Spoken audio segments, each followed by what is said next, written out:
Welcome, everyone. I have the distinct privilege of inviting a fellow Seedcamp friend and founder, and he is building a company called Flow Engineering. His name is Pari Singh, and it is such a privilege to have him here because his story is just absolutely fascinating from where it began to where it is today. So, with that, welcome, Pari. Thank you for having me, Carlos. Great to be on the podcast. Yes, love it. I want to hear the very beginning because I still remember those days, the very first day I met you at a seed camp event, and I remember very vividly you're wearing a NASA shirt, and that image is indelibly in my mind, and you just came in with the boldest uh, idea, and we were like, yes, and where you are today is very different than where you were back then. But I Yeah, maybe just for the audience, walk us through like, what were you doing? What did you do? University? What was your first job? What was this all? How did this all come to be? yeah. So I'll give the what we pitched Seedcamp because it was insane, and then I'll tell you how we got there. So when we came to Seedcamp, we pitched the rocket company, and the rocket company was the world's fastest design consultancy for rocket engines. The fastest engineering consultants in the world could design a rocket engine from requirements to detailed design in about 12 weeks. We could do it in 2.5 hours. And that was basically the pitch that we presented to Carlos and to Reshma and to the entire Seedcamp crew. And the vision was actually to build a European SpaceX. It was to use that as our secret sauce to go design rockets. Um, how do we get there? So I'm a mechanical engineer by training. I became a mechanical engineer because I wanted to build rockets and airplanes and cars and nuclear reactors that really mattered to people. And then I went to the industry. I went to companies like BAE Systems and BP. And what I saw in production kind of broke my heart. And what I saw was that we get these unbelievably smart, high passion, high IQ 21-year-olds. And for the first 2 decades of their career, we asked them to make a decision. And the decision is, do you want to be an Excel monkey or a CAD monkey or a simulation monkey or a vehicle dynamics monkey? And these engineers will basically be reduced to digital manual labor. A CAD engineer will basically be designing the same type of CAD model again and again and again. And they spend 10% of their time on highly creative engineering work. And they spend 90 to 95% of their time just doing the same kind of rote tasks over and over again. It was really clear to me, coming from a little bit of a software background too, that all of this work is automatable.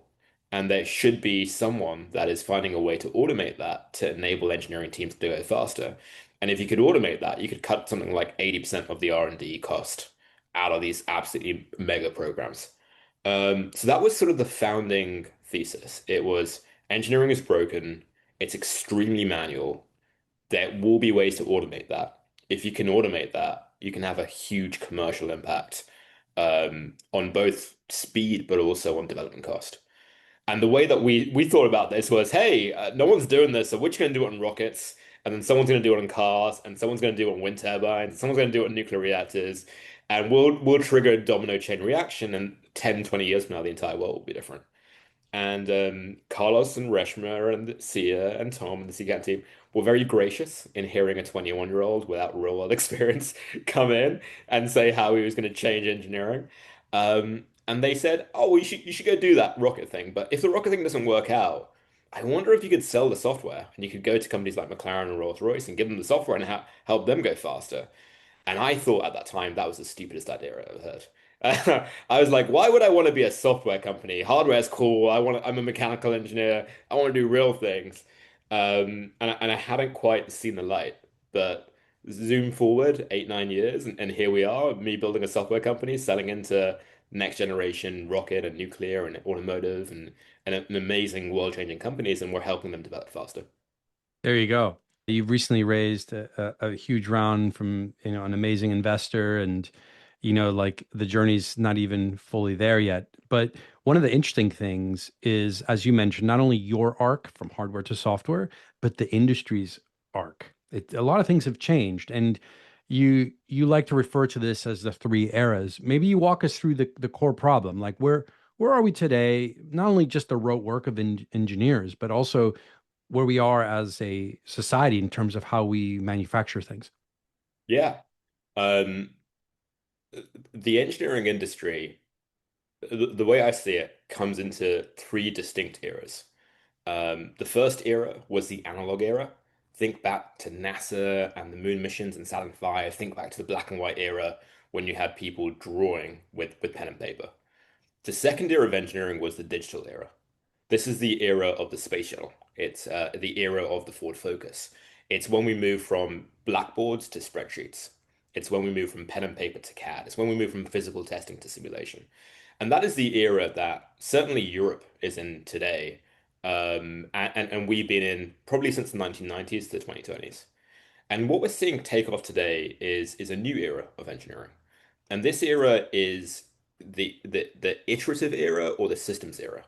And when you think about this new era of engineering, I think about companies like SpaceX, companies like Figure, people doing autonomous vehicles, reusable rockets, humanoid robots. And in this era, complexity is significantly higher. And because complexity is significantly higher, we can't afford to put everything in a big Gantt chart and plan everything out over 3 years and hope for the best. And the reason why is no one's designed a nuclear reactor before. Humanoid robots are so complex, especially from a software hardware integration side, that we can't afford to just think about it and then execute on it. Uh, Autonomous vehicles require insane amounts of testing, both for the engineering side, but also to make sure these things are road safe and road legal and protect the lives of people. So in this era of iterative systems, it's really all about cross-functional collaboration. Sort of in the digital era and the analog era, people like me were kind of the kings. Mechanical engineers kind of rule the show because when you think about your Saturn V rocket, it's really a structural problem with some fluids and some combustion.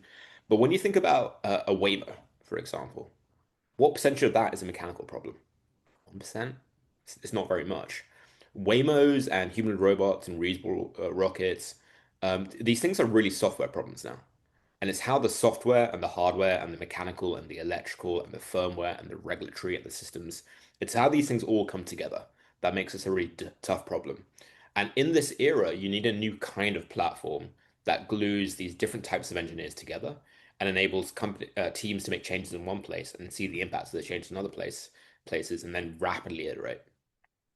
Do you find that the implications for most companies that have the previous generation, the digital era tools, are going to be insurmountably incapable of moving to the iterative era because you have a suite of disconnected tools that you have licenses for and employees that are trained for? Is there a literally a disconnect that is going to bifurcate the manufacturing companies, those that are born in an era where everything's connected through tools like Flow, and those that are stuck in the digital era with disconnected tools that no matter how much they try, it'll just be too hard to natively transition, and therefore they'll be left behind like many manufacturing companies of years past. I'm going to try and find the right answer for this. So there are two really fundamental changes in the iterative or the systems era. The first is really a cultural change. And this cultural change is a move from old school waterfall to new school agile. That's a really transformative change. And it has lots of second order implications. The second change is exactly what you talk about, Carlos, which is it used to be that these siloed engineering teams could make the team work. And really now it's about cross-functional collaboration. That's also a cultural change. So let's break both of those down into production. If you look at how NASA work and how SpaceX work, they're extremely different. If you look at how GM works versus how Rivian works, it's extremely different. And what is the essence of the difference? Well, NASA will design a new program, say Artemis, these new rockets to go to the moon, and they will say this is a very complex thing. So the way for us to reduce the complexity is to think about it. And they'll hire a bunch of people and we'll put them in a room for 5 years, and these people will be in a requirements analysis phase. And Europe, by the way, is still kind of stuck in this analysis paralysis era. The best companies are breaking out of it, but the mainstream is still stuck here. And the implication that NASA have is they think they can think their way out of very complex engineering problems. And that used to be true 30, 40 years ago, but it's no longer true now. And the reason it's no longer true is that we haven't designed the thing yet. If you haven't designed your fusion reactor, how can you think your way out of it? If you haven't designed a reusable rocket, how can you think your way out of it? So what the best companies in the world have taken is a software-like approach to doing engineering. And the software-like approach is really based around iteration. So when SpaceX design a rocket, they don't say, "Hey, let's think about the dream rocket and then design it right first time." They say, what are the biggest risks around this rocket? Is it the stage separation? Is it the landing? And then let's go build specific prototypes around that as quickly as we humanly can. And then let's learn by doing. And let's learn through iteration. And let's expect failure along the way, but that the amount we'll learn and the heritage we'll build up through doing is going to vastly exceed how much we can learn by thinking. So when SpaceX thought about reusable rockets, they built something called Grasshopper. And Grasshopper was a rocket that basically went up, it hovered, and then it came down for a few feet. And then it went up to 100 feet, and then it hovered and it came down. And then it went up and it kind of spun around and it came down. And bit by bit, we go bottoms up and we design, build, test, iterate, design, build, test, iterate. And that's kind of the MO and the chant of these new organizations. This is especially important when software comes into the loop. So when you look at a Waymo or a humanoid robot, for example, these problems are really software problems. And the software timescales are very different to the hardware timescales. And you kind of have to pick one of the two. And the thing that I'm seeing certainly is more and more hardware companies are actually becoming software companies with some hardware associated. So Waymo is a great example of this, where like I think if I look at Waymo, most people will realize most of the complexity here is in the algorithm and the software and the self-driving and the testing around that. And less of it is actually on the Jaguar vehicle that implements this. And to be able to do that, you either pick the hardware timescales and you get the software teams to spend 3 months in iteration, or you let the software team do their daily iterations, and then you try and find ways to map that to hardware. And that's how the best teams are operating. Yeah, This but there's a challenge there, and this I think when I look at the roster of people that you have as customers and that you're working with, which include the likes of Rivian, as you mentioned, these are like really cutting edge companies with you would assume some level of cutting edge, not only hardware and software development, um, and therefore started off with an entirely different culture and philosophy, as you said. And what I cannot figure out is this a mass extinction event for the NASA's, the GMs, and all that, simply because they can't keep up? Of course, there are things like Waymo, as you described, which are kind of like a software company that uses hardware, and fair enough. But some of the customers that you sell to are have to be fully bought in to this. And I'm just trying to understand how it is that you see this world playing out, like how you building your product. Are you building a product to serve both of them, or are you building your product to serve more of the Rivians? And how do they integrate? How do they, what's the big thesis there and how they buy and use your software? I will answer the question directly. I was cutting around a little bit. I believe this can be a mass extinction event. Mm. And the closest analog I've got for you is probably what happened in the software engineering industry. The software engineering industry, if you go back 30 years, used to be dominated by a couple of key players. IBM was one of the world's biggest software companies. Microsoft was one of the world's biggest software companies. And you had SAP, like these very, very large, very waterfall driven companies. And then in the 1990s, the 2000s, you had YC, and you had these new hotshot companies with this agile manifesto building very, very quickly. And when IBM and Microsoft looked at these companies, they said, these aren't real companies. Figma, Twitter, Facebook, they're never going to build real products. And what you realized is that new market of highly rapid design test, highly iterative, ship to production 3, 4, 5 times a day, learn as quickly as you can. Those companies ended up becoming the mass market. And the old school, the IBMs and the Microsofts had to make a decision. And the decision is, do we change how we work and move from waterfall to agile, or do we become extinct? And not every company made it through that transition. I'd argue the vast majority of companies didn't because they were stuck in their ways. But the legacy companies that were able to identify that this required cultural change, where that mandate came from the top and it said, hey, we have to change how we work and how we think about this, those companies were the companies to survive.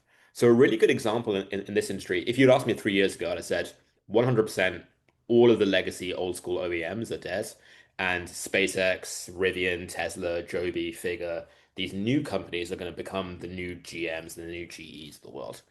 Now, what surprised me and what was really pleasantly happy to see was Ford. So Ford is the archetypical old school quote unquote automotive OEM. And they saw Tesla, and their response to Tesla was, "Yeah, this isn't a real company.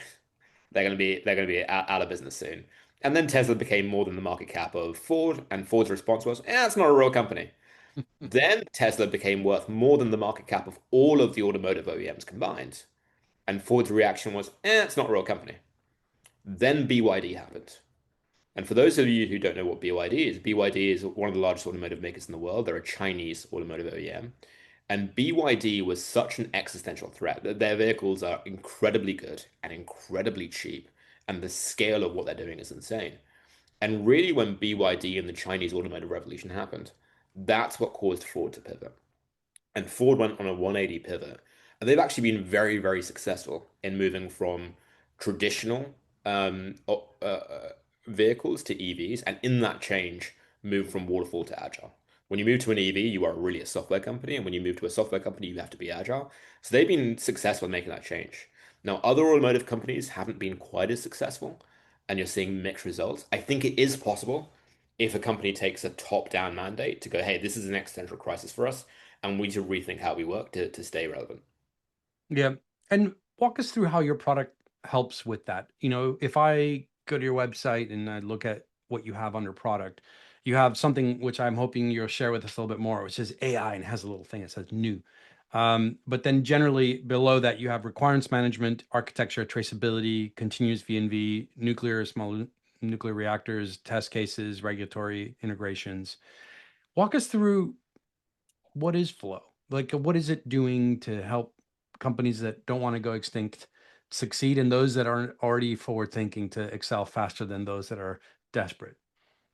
Um, the best way to describe it is to describe the field that we operate in. And the field we operate is in something called systems engineering. So when you're a hardware company, you have different types of engineers. You have mechanical, electrical, software, regulatory. You have all these different types of engineers work together. And they're all working on one system. So a Rivian, an R1, for example, is one complex system. That complex system is fragmented across all these different pieces. And these different teams need to collaborate together very, very deeply. How do they do that? Well, they do that through integrating these things into one big system. And that's really what Flow is. So Flow is a platform that sits at the heart of every one of these companies, and it helps these teams integrate through these things called requirements. Requirements, very high level, are design specifications. They are what is the thing we're building and how does it break down? If I have an overall range for the R1 vehicle, how does that break down into a battery capacity? How does that break down into specific cells that we're using? And it becomes a schema for how these companies design. Now, why it's very important is that these requirements 5 years ago were these hard mandates that would never change, that would go into your Gantt chart and you would execute against. In a modern company, these requirements are changing almost daily. You're learning. You're saying, oh, I tried that battery pack. It didn't work as well as I thought it did because the heat dissipation was faster than I expected. So I need to move to this battery pack, which changes the battery capacity, which changes the envelope of the design. And that impacts the central gravity, and that impacts these other things and these other teams. And each one of those impacts causes changes in other teams. So really what Flow is it's the schema for how these companies collaborate in a cross-functional, iterative way. And over time, we're going to do more and more in that space. So we started out requirements management, then we came to testing and architecture. But really, what we want Flow to be is a single source of truth for a system in an organization, and where engineers wake up and go in the morning. Now, you mentioned the AI stuff. I think the AI thing is really interesting, and our view on this has evolved as the software engineering market has changed. So let's like pivot over to AI. If you look at how quickly AI has changed software development, it's kind of insane. A couple of years ago, people said, "Oh, it's a dumb intern. It can't really do anything." I think it's pretty clear that by the end of this year, at least in Silicon Valley, 100% of software will be written by AI. It's really the new fundamental way of developing software. And the TAM for these markets are very large. Today, around $2 trillion is spent on software engineers globally. And that is going to move from people writing code to people with AI doing execution work. The physical engineering industry is actually way bigger. Going back to the origin story of the company, I built Flow because I didn't want to be a CAD monkey. I didn't want to be an Excel monkey. I didn't want to be a simulation monkey. And it's really clear to me that a couple of years from now, all of the execution work in these physical engineering companies is going to be done by agents. And what this means is that people move from doing the execution work to managing an army of agents that can do that execution work for you. Now, if you've got 1,000 people at Rivian using Flow daily, well, each one of those 1,000 people needs to work cross-functionally. So they're not going to have one agent. They're going to have a mechanical agent, an electrical agent, a systems agent, a test agent, a regulatory agent. So each 1,000 people will have 5 to 10 agents. So we're talking about 10,000 agents. And the agent orchestration problem is extremely difficult. So really what Flow is evolving is from a orchestration layer for humans to collaborate in systems to an orchestration layer for AI. Our strong belief is that within 12 months, the vast majority of physical engineering work will be automated by AI. And that's going to enable teams to move massively faster and design massively more complex products than they could do before. So, with all that, there is a challenge of communicating that to both leadership and the teams that will be using your product. Go to market is typically one of the hardest things for an early stage company, is getting those relationships through the door and then identifying the small group of people within an organization that have the influence to let you and walk us through a little bit about how early days flow to now that has shifted. How is it that you sell into organizations? How is it that that whole interaction happens from the moment that somebody looks at your website or hears about you to the moment it's fully deployed? Yeah. Um, so we've learned a crazy amount on this side, and there's been a very large amount of iteration. When I started Flow as a software company, the goal was always to be bottoms up PLG. That's how I use software. That's how the best companies in the world grow. And we said, hey, we're just going to take that playbook and we're going to apply it to the physical engineering world. And that didn't work for us. And we were really sad and sort of confused by the fact that it didn't work for us. And the reason it didn't work for us is if you look at sales, for example, your SDR doesn't get to pick your CRM. You know, when you're picking a CRM as a company, the VP of sales, the VP of revenue is saying, "Hey, this is how we work as an organization, and this is the tool that's going to implement how we work." When you look at an ERP tool like SAP, it's really a company decision on how that company works. And we were kind of in the wrong game.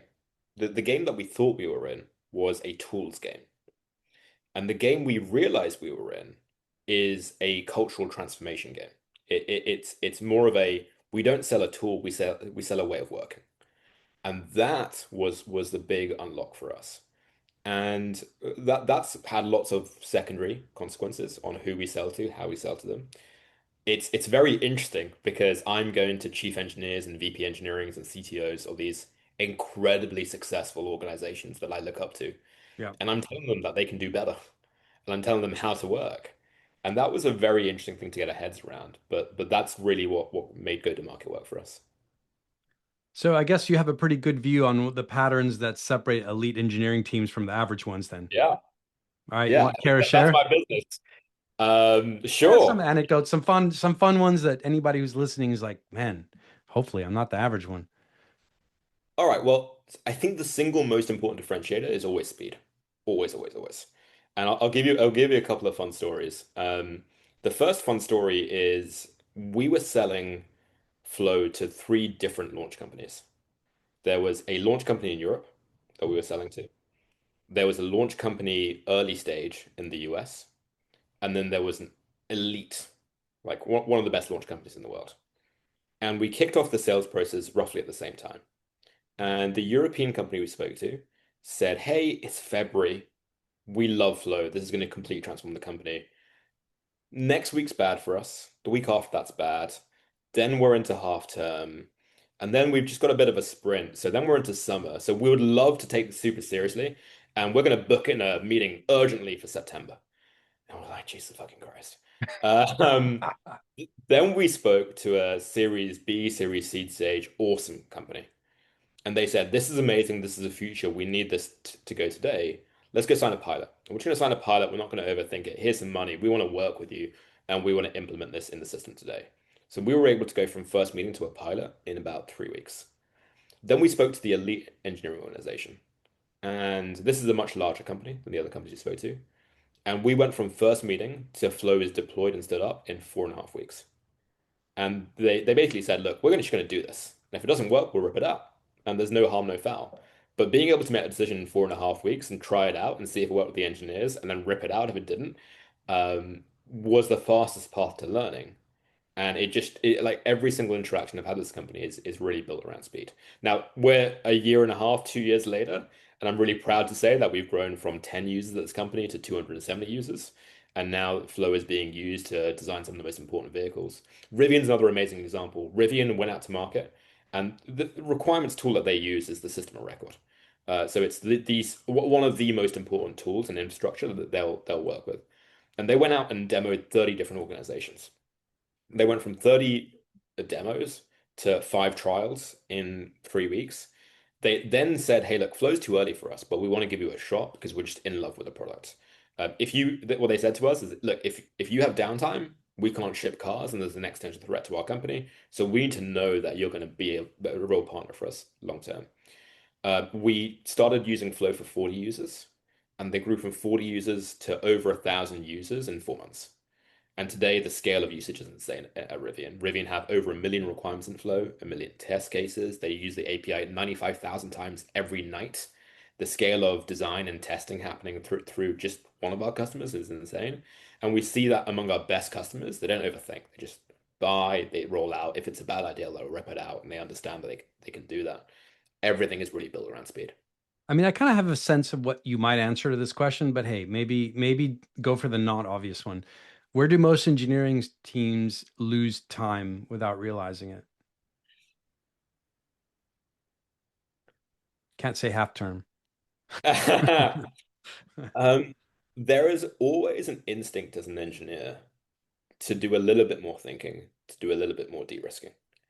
And what we've learned is culture of aggressive design, build, test loop. You will win, even if you have some failures along the way. So if you think about this from a single, hey, I'm going to go design a BMS, a battery management system for my EV. Um, and you say, hey, taking an extra week, I can learn some more and I can make sure that this iteration is right.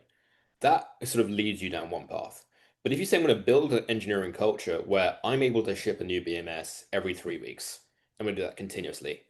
It doesn't make a difference if you get it wrong the first 2 or 3 times because you know that it's only 3 weeks until the next one, and you can take the learnings from this one into the next. So really, the meta game here is how do I build a culture of extremely fast iteration? And if I can bring a culture of extremely fast iteration, it reduces the risk of any one iteration, and it builds a culture of continuous learning. So it's really around that continuous learning culture. Yeah, fair enough. I kind of expected that's what you'd say, but fair Yeah. enough. And so it's sort of in the same theme, but just to understand from a manager's point of view what they can do to unlock productivity. What are the structural issues that you've seen slow down teams more than technical complexity? So the problem is really siloed working. So let me describe what I mean by this. Mm. Let's say you've got 4 teams in an engineering organization working, and you're designing a submarine. You have the mechanical team, the electrical team, the software team, and the regulatory team. And these different teams are large. They're like 50 to 100 engineers, and they all work in different tools. So the software team is iterating in GitHub. They're making changes daily. The mechanical team is building in Excel and in CAD.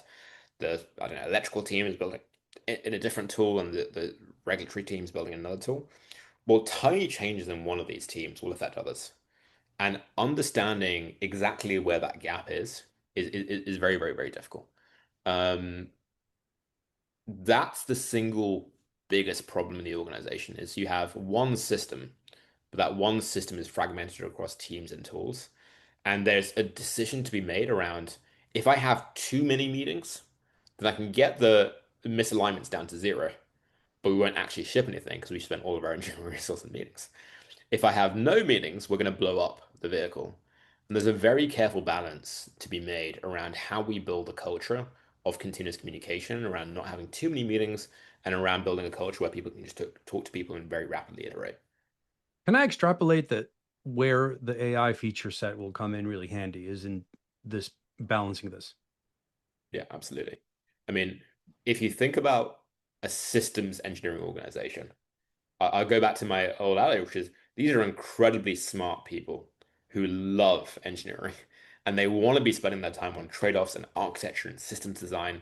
And what they actually spend all their time doing is going, oh, this person's using the wrong number. I'm going to go talk to him. And then I'm going to talk to him, and he tells me he's got another misalignment, so I'll go talk to her. And they spend their time just as agents in the organization doing these rote trivial tasks. Mm, In software engineering, the problem is really how do we build the right amount of code as quickly as we humanly can. I don't think people really understand hardware and physical engineering. mm, In physical engineering, the single biggest problem is orchestration. If you take something like um, a rocket or a plane, each of the component parts of a plane have been designed millions of times before. The wing, the structures, the valves, the piping, the electronics, each one of the individual components are pretty trivial to design. The hard part comes in bringing these together and small changes in one part, causing redesign work in others. mm. So in physical engineering, the problem is actually very different. The problem is around orchestration and continuous integration. And we think the vast majority of that work is extremely automatable. Yeah, it does. It does sound that way. And you're building your own company with these issues, so you, to some extent, you can test these things out with your own team. How big is your team now? We are 20-ish people Funny. So across you're the still in that sort of happy zone. Seed camp's about the same, so we're in that happy zone. You know but everybody. what I will say is I have a very strong mandate to keep the team as small as I humanly can. And that gives us advantages because it kills all those communication channels.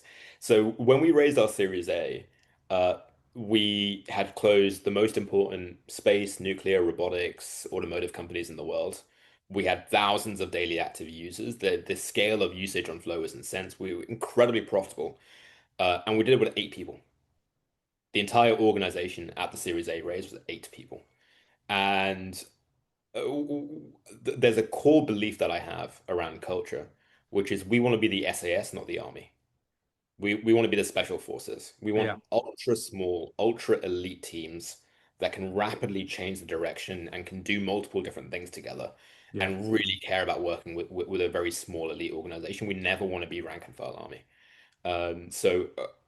If you look at Flow and you look at our competitors are, well, let me give you one analogy. When we were closing Rivian, the company that we were ripping out, their HR team was 2x the size of our business.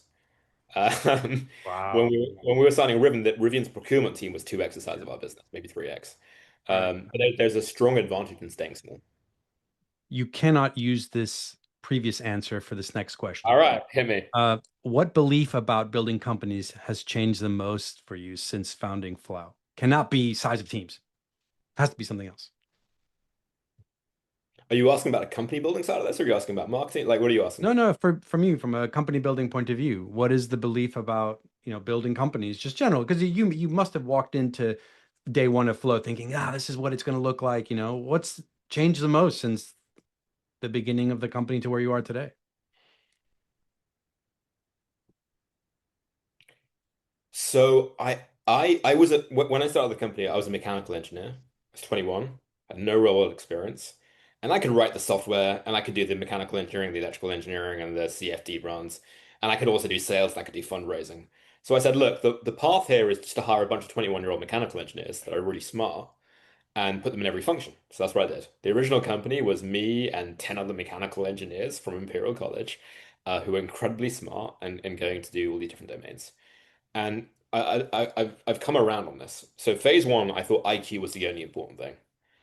And I realized that that wasn't right because that didn't work for us. And then I sort of said, hey, maybe it's experience. So then I went around in phase two of Flow. I went and I hired people with the best marketing experience, the best sales experience, the best product design experience. And that didn't work for us either. I said, all right, well, if it's not IQ and it's not experience, what is it? And the thing that I learned is the single most important characteristic of if someone will be successful at Flow is hunger. It's does this person want to win?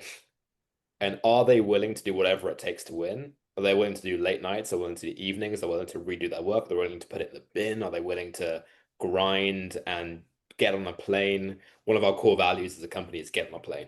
Because we strongly believe you don't overthink it. You get on the plane, you go talk to the customer, or you go talk to the engineer, or you go talk to whatever it is, and you get to where the problem is and you go solve it.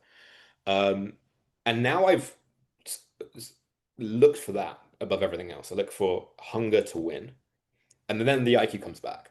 You want smart people that are hungry.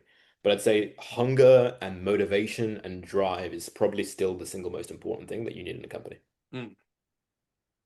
Yeah, fair. That is fair, and maps with our experience as well. And if you're keeping a small team, that's easier to optimize for, of course. I think in some ways it's unfortunate for the companies with a lot of employees because you start having layers and layers of management having to deal with that. And you're probably still very much active in some capacity in a sales role, like maybe not directly responsible for it, but you're probably small enough still that you're involved with all your customers in some way or form. What is the hardest part of selling to engineering leaders?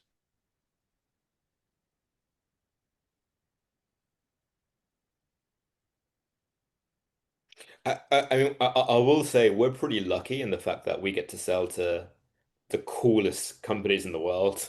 And these coolest companies in the world are incredibly progressive and they are hungry. So they want to move faster. And if you can give them a way to move faster, they'll typically sort of bite your arm off to get it. What I will say is difficult is threading this needle between everything we do to help our customers, and we are in service of them. So there's that dynamic. There's also the dynamic of we kind of know things they don't know because of the companies we get to work with. So when we go to automotive company, I understand everything about everything when it comes to our other automotive companies. I've seen how the best companies in the world operate. I've seen how the worst companies in the world operate. I've seen traps. I've seen cultural issues and tool issues and process issues and product issues. I've seen when companies are too big and too small. And we can kind of coach and guide and give very high level bits of advice. And that's a really interesting thing to be. So throwing that needle between, hey, we're here to learn from you and to really serve you. And actually, we've got ideas for how you can be working better is a very fine balance. Hmm. Yeah, I think to some extent it's checking that knowledge in a way that Socratically comes out while you're selling it, rather than being like, "Bro, you got this all wrong. Let me just tell Yeah, you." that's not gonna work. That's not going to work. All right, lightning round. Lightning round. Hit me. Most overrated engineering metric. Oof. I'd say most low-level KPIs are completely useless. Like you need one or two high-level guiding lights. And what I've learned is gut feel is always better than logic. You can logic your way into anything, but gut feel is usually where the right decisions lie. Nice. Most underrated engineering habit. Talking to users. I know it's obvious, but you'll be shocked how infrequently people talk to users. What's the one tool that Perry uses the most in the day? If I were to do a screen time analysis of your phone. Pen and paper. Really? Yeah. Tell I us have a more. mechanical pen and a lot of mine. I a lot of what my job is isn't to work in the business, it's to know where the business is a year from now and then to get the company there. Mm. So I kind of need to, I go from being very locked in and like solving a sales deal or a problem or a design issue or an engineering issue to then checking out of the business and going for long walks and thinking about what the future is going to be and how we get there. And a lot of my thinking is done on pen and paper. I still haven't found a better tool. Is that something that you picked up early in the flow journey, or has that always been something that you know, you looked up to somebody else that did it? How did you discover that? I'm an engineer. I came up on pen and paper, and it was the way I learned. It was the way I thought. It was the way I visualized my ideas. Mm, It's just been always true for me. mm. Fair enough. Well, thank you so much, Harry. This has been an amazing chat. Now, obviously, we could go into much more Thank you detail so across much for having me. many things and so much wisdom there. I love watching the story evolve, and we're only touching the beginning of like the Absolutely. hardware revolution. We have a whole bunch of robotics and new devices coming out, so this will be an amazing decade for you. I'm so excited. Excellent, guys. Well, thank you for joining us, and we'll have in the show notes how to get in touch with Perry. And if you're one of the people who could probably benefit from this, feel free to get in touch. See you later. Thank you.